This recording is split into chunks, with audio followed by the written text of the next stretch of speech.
منين عاد تعوض يا ابني؟ منين عاد تعوض؟ ملايين الناس بضاعتهم بالمخزن حرقت وقد دفعوا الفلوس حقها مقدما. يابا نسحب الزلط الذي باقي معنا في البنك، ونسحب الزلط الذي معنا في الشركة عند أمين الصندوق، ونرسلها كلها للصين، ونخليهم يدونا بها بضاعة ونديها بدل حقهم التجار. افعل يا ابني ما اشتيت، افعل ما اشتيت، انا تائب. خلاص يابا انتوا افتهنوا وكل حاجة علي انا ولا تقلقوا. الله يفتح عليك. انا عندي زي ما تبصري كيف. آه آه آه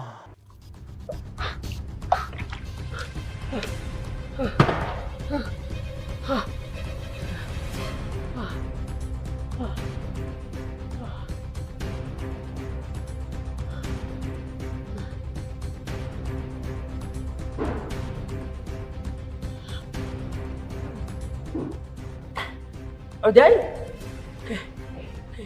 ممكن مسؤول كيف خرج ومتى وكيف؟ خرجت شل روحك انت ومن معك. ايش تشتوا مني؟ ايش تشتوا مني؟ اشيك تتكلم بكل شيء وتقول لي من هذه شل علي شيك من مكتبي من دفتر الشيكات قبل سنه يوم حصل الحريق لو انت ذاكر. قبل سنة الحريق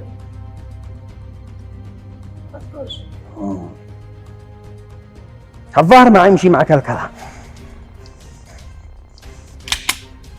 هذا يصلي على النبي.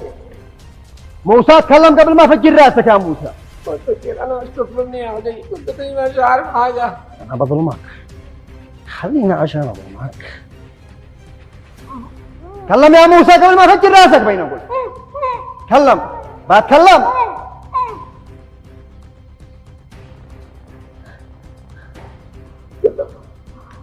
بقول لك كل حاجة وبعترف بالحقيقة كاملة. واستقام ديالك. اصلا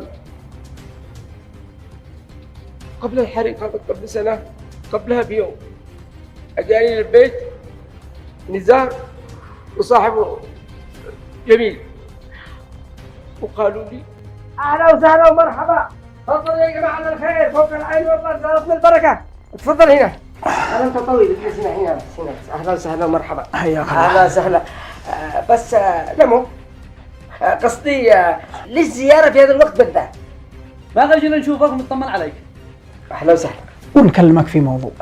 يا مرحبا. ايش الموضوع؟ نشتي منك خدمة صغيرة. صغيرة يا رجال تفضل. اي خدمة؟ يعني هتنفعنا اكيد. اكيد. فلوس ما فيش والله مريع. مش فلوس يا اخي.